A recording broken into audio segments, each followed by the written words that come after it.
18절부터 34절까지 한 절씩 기독해 보겠습니다. 유다가 그에게 가까이 가서 이르되 내 주여 원하건대 당신의 종에게 내 주의 귀에 한 말씀을 아뢰게 하소서. 주의 종에게 노하지 마소서. 주는 바로와 같으심이니이다. 이전에 내 주께서 종들에게 물으시되 너희는 아버지가 있느냐 아우가 있느냐 하시기에 우리가 내 주께 아뢰되 우리에게 아버지가 있으니 노인이요 또 그가 노년에 얻은 아들 청년이 있으니 그의 형은 죽고 그의 어머니가 남긴 것은 그뿐이므로 그의 아버지가 그를 사랑하나이다 하였더니 주께서 또 종들에게 이르시되 그를 내게로 데리고 내려와서 내가 그를 보게 하라 하시기로 우리가 내 주께 말씀드리기를 그 아이는 그의 아버지를 떠나지 못할지니 떠나면 그의 아버지가 죽겠나이다. 주께서 또 주의 종들에게 말씀하시되 너희 막내 아우가 너희와 함께 내려오지 아니하면 너희가 다시 내 얼굴을 보지 못하리라 하시기로 우리가 주의 종 우리 아버지에게로 도로 올라가서 내 주의 말씀을 그에게 아뢰었나이다. 그 후에 우리 아버지가 다시 가서 곡물을 조금 사오라 하시기로 우리가 이르되 우리가 내려갈 수 없나이다. 우리 막내 아우가 함께 가면 내려가려니와 막내 아우가 우리와 함께 가지 아니하면 그 사람의 얼굴을 볼 수 없음이니이다.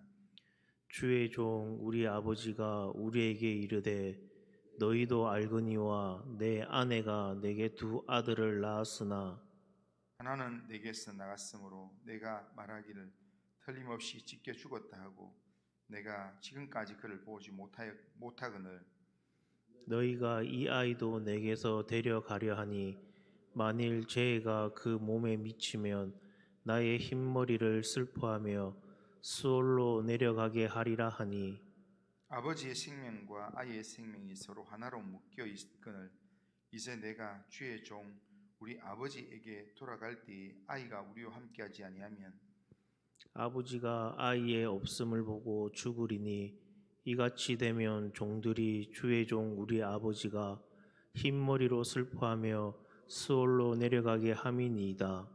주의 종이 내 아버지에게 아이를 담보하기를 내가 이를 아버지께로 데리고 돌아오지 아니하면 영영이 아버지께 죄짐을 지리이다 하였사오니 이제 주의 종으로 그 아이를 대신하여 머물러 있어 내 주의 종이 되게 하시고 그 아이는 그의 형제들과 함께 올려 보내소서. 같이 읽겠습니다. 그 아이가 나와 함께하지 아니하면 내가 어찌 내 아버지에게로 올라갈 수 있으리까? 두렵건대 죄가 내 아버지에게 미침을 보리이다. 아멘. 자, 오늘 본문은 은잔이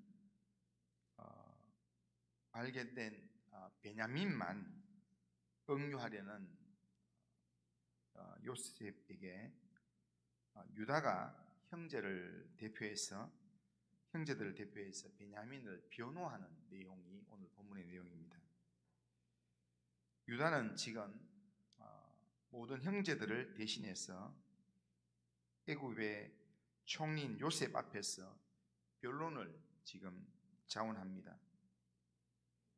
죄수로 끌려온 이방인이 총리 앞에 잘못 나섰다가 잘못하면 생명을 잃을 수 있는 상황인데 이런 상황에서 유다는 베냐민 대신 자신이 남겠다는 말을 하기 위해서 변론을 합니다. 그런데 이 내용은 구약 최고의 웅변으로 인정되는 본문이라 할 수 있습니다. 유다는 변론을 시작하면서 애굽에서 자신들이 정탐꾼으로 취급받았던 사실이나 시몬이 억울한 체포를 당한 거나 이번 은잔 사건의 배후에 음모가 있다는 등 상대방의 감정을 상할 만한 말은 한마디도 하지 않습니다. 단지 자신을 철저하게 낮추면서 겸손한 말로 시작을 합니다. 18절 보면 유다가 그에게 가까이 가서 이르되 내 주여 원하건대 당신의 종에게 내 주의 귀에 한 말씀을 아뢰게 하소서. 주의 종에게 노하지 마소서. 주는 바로와 같으심이니이다 라고 얘기합니다. 그러면서 지금 유다가 이렇게 자기를 낮추면서 이야기하면서, 그러면서 또 유다는 베냐민이 은잔을 훔치지 않았다라는 말을 하지 않습니다. 그리고 한 번 봐달라라고 비굴하게 말하지도 않습니다. 빌지도 않습니다. 구차한 변명으로 구걸하지도 않습니다. 짤막한 변호의 시간을 얻어서 하나님 앞에서, 그리고 자기 자신들 앞에서, 그리고 총리 앞에서 문제의 핵심이 뭔가를 정확하게 간파하고 자신의 중심에 있는 것을 숨기지 않고 거짓이 없이 말하고 있습니다. 동생 베냐민이 애굽에 혼자 억류되면 안 되는 이유를 이 아이를 사랑하는 아버지의 안타까운 마음이라는 측면에서 차분하게 설명을 합니다. 늙어가는 아버지를 더 이상 아프게 할 수 없다라는 것입니다. 동생 베냐민이 아버지에게 얼마나 소중한 존재인지, 아버지 생명과 이 아이의 생명이 하나로 묶여 있다라는 말을 합니다. 오늘 본문 30절, 31절에 보면 아버지의 생명과 이 아이의 생명이 서로 하나로 묶여 있거늘 이제 내가 주의 종 우리 아버지에게 돌아갈 때에 아이가 우리와 함께 하지 아니하면 아버지가 아이의 없음을 보고 죽으리니 이같이 하면 종들이 주의 종 우리 아버지가 흰머리로 슬퍼하며 서울로 내려가게 함이니이다 라고 얘기합니다. 아버지에게 그런 생명과 같은 아들인데도 불구하고 총리와의 약속을 지키기 위해서 아버지를 설득하고 또 설득해서 자기의 목숨을 담보하면서까지 이 베냐민을 이곳에 데려왔다라는 설명을 합니다. 그렇게 데려왔는데, 그런데 이 아이가 함께 돌아가지 않으면 아버지는 이 아이의 없음 때문에 제명에 살지 못하고 죽을 것이다 라고 그렇게 이야기합니다. 그래서 베냐민이 혼자 애굽에 억류되면 안 된다라는 것을 이야기하면서 이번 사태에 대한 모든 책임은 아버지와 약속한 대로 자신이 지겠다고, 자신이 이 베냐민을 대신해서 종이 되겠다고, 그렇게 유다가 자기 결의를 요셉에게 보입니다. 이 아이를 대신해서 자신이 애굽에 억류되어서 종이 되겠다고, 평생 종으로 살겠다고 그렇게 이야기합니다. 그런데 유다의 이 모습은 자기가 어린 시절에 자신을 시기해서 죽이려고 장사꾼에게 팔았던 그런 모습이 아니었습니다.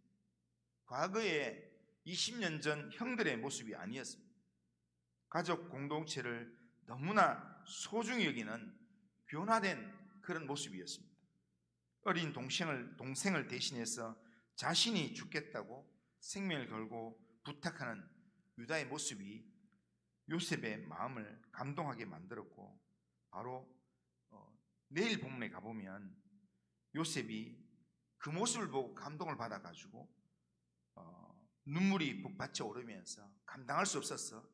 그래서 사람들 다 내보내고 자기의 정체를 밝히는, 내가 요셉입니다, 그렇게 이야기하게 됩니다.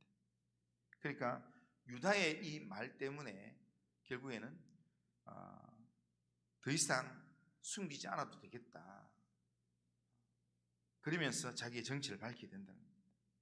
유다의 자기 희생적인 이 변론이 요셉의 마음을 이렇게 움직인 것입니다. 유다가 오실 메시아 예수 그리스도의 조상이 된 것은 이 사건과 무관하지 않을 것입니다.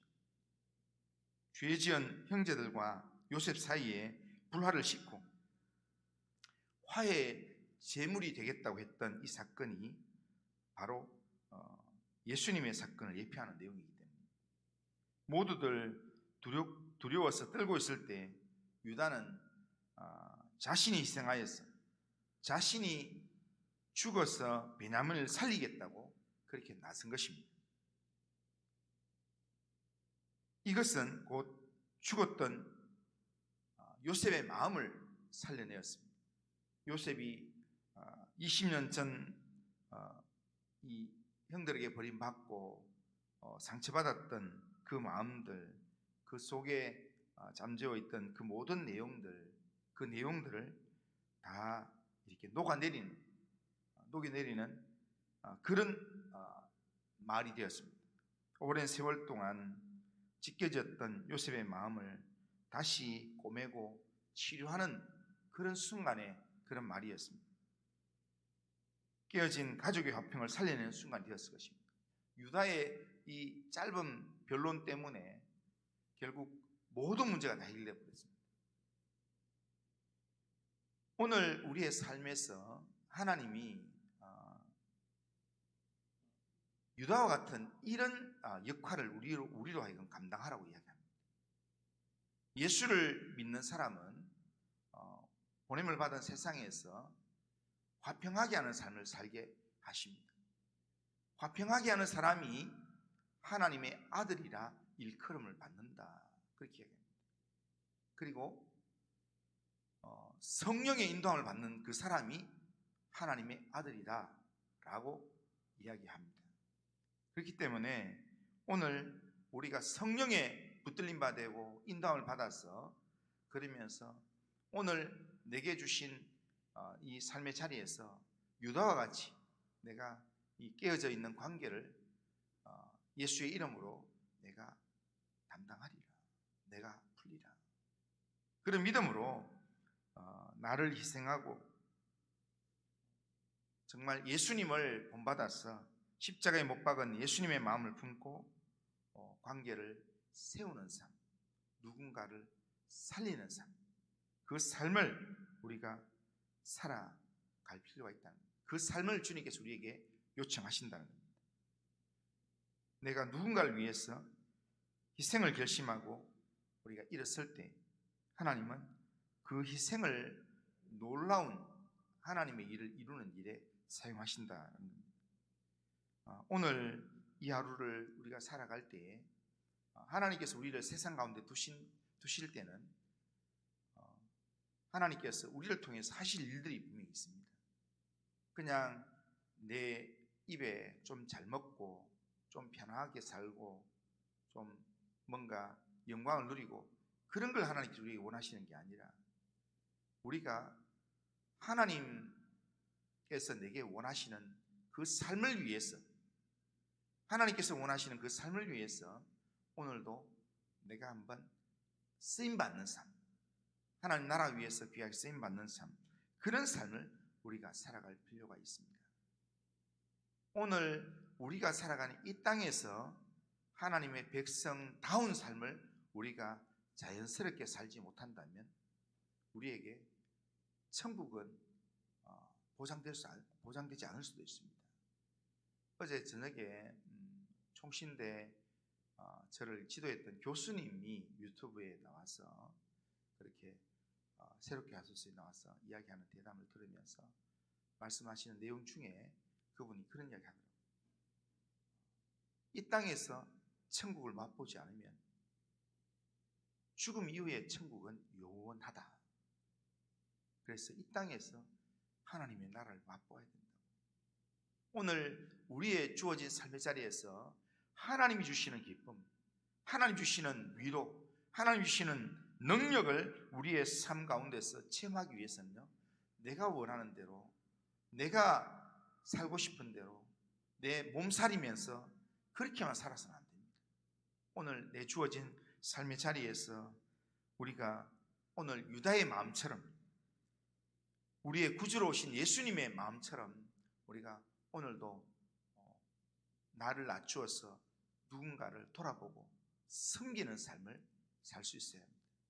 그래서 난 사람 때문에, 난 사람의 수고와 헌신과 희생 때문에 누군가가 오늘 살 수 있는 삶, 오늘 난 사람 때문에 누군가가 웃을 수 있는 삶, 또 난 사람 때문에 누군가가 감동을 받을 수 있는 삶, 그런 삶을 오늘도 우리가 살기 위해서 하나님을 결단하고 하나님 앞에서 믿음의 헌신을 하는 그런 삶을 산다면 하나님께서 오늘 우리의 삶을 기뻐하시리라 믿습니다.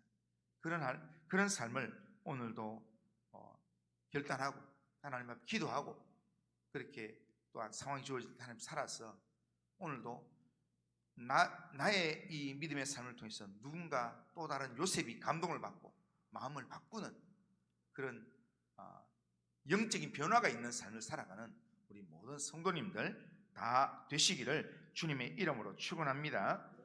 그리고 하신 하나님 아버지, 오늘 우리의 삶을 주님께 맡깁니다. 하나님, 우리의 삶을 붙들어 주시고 인도하여 주옵소서.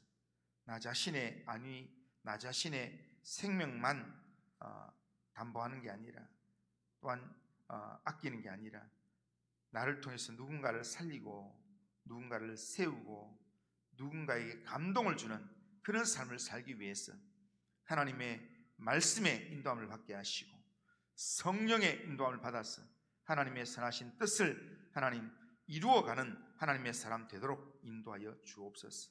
오늘도 우리의 삶을 주님께 맡깁니다. 하나님, 오늘도 우리의 영원한 중보자 되시는 예수님을 본받아 살게 하시고 오늘 말씀의 본을 보여준 이 유다의 마음을 따라서 우리가 오늘도 하나님 앞에서 살아가도록 인도하여 주옵소서. 예수님의 이름으로 기도드리옵나이다. 아멘.